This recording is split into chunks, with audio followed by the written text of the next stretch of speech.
Je m'appelle Lucie Morisset, je suis professeure à l'Université du Québec à Montréal et je suis ambassadrice d'Arvida.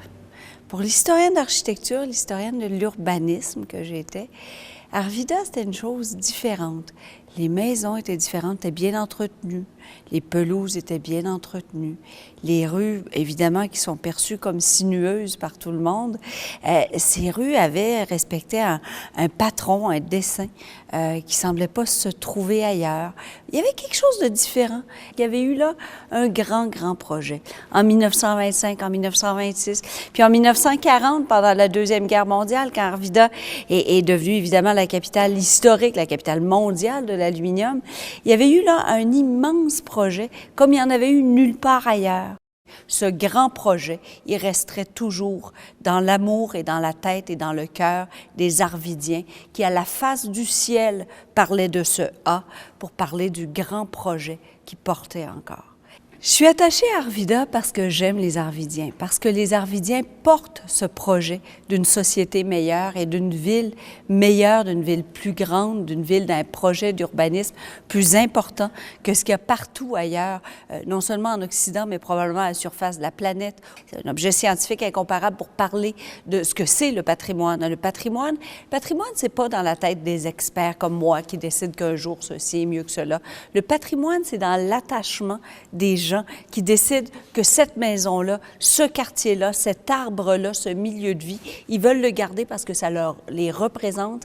Et ça les représente à un tel point qu'ils veulent non seulement le garder pour eux, mais ils veulent le garder pour le transmettre à une autre génération. Alors, quand on enseigne sur un patrimoine, parler d'Arvida et des Arvidiens, c'est un sujet incontournable aujourd'hui. Parce qu'un projet d'urbanisme comme celui d'Arvida, avec son envergure pour 25 000 habitants, avec le soin qui a été apporté à sa planification et le soin qui a été apporté à la construction de maisons pour chaque ouvrier qui habiterait cette ville, de maisons différentes les unes des autres pour stimuler, pour encourager l'attachement et la construction d'une identité chez les travailleurs d'Arvida et le soin qui a été apporté tout au long du 20e siècle à la conservation d'Arvida, à la conservation de ses principes urbanistiques de base. Ça n'existe nulle part ailleurs sur la planète.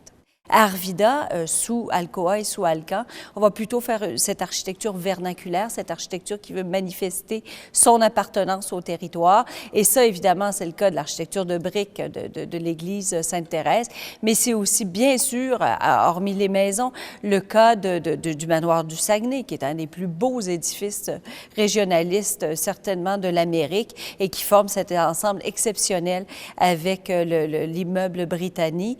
Mais c'est aussi le cas, par exemple, de l'église Saint-Jacques, qui est de très loin la plus belle église régionaliste ou vernaculaire que je connaisse en Amérique. Qu'Arvida soit au patrimoine mondial, c'est de toute façon la façon pour Arvida de renouer avec la reconnaissance internationale qui a été la sienne tout au long du 20e siècle.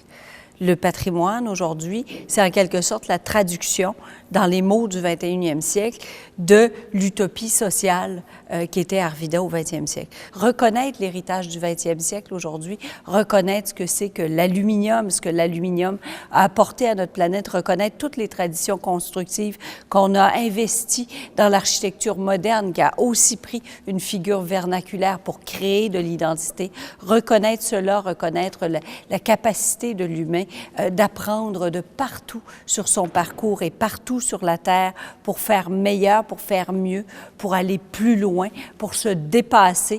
Être reçue ambassadeur d'Arvida, ambassadrice d'Arvida, pour moi, c'est en quelque sorte une forme de reconnaissance du milieu, de quelque chose que j'ai voulu construire avec ce milieu, construire avec les Arvidiens.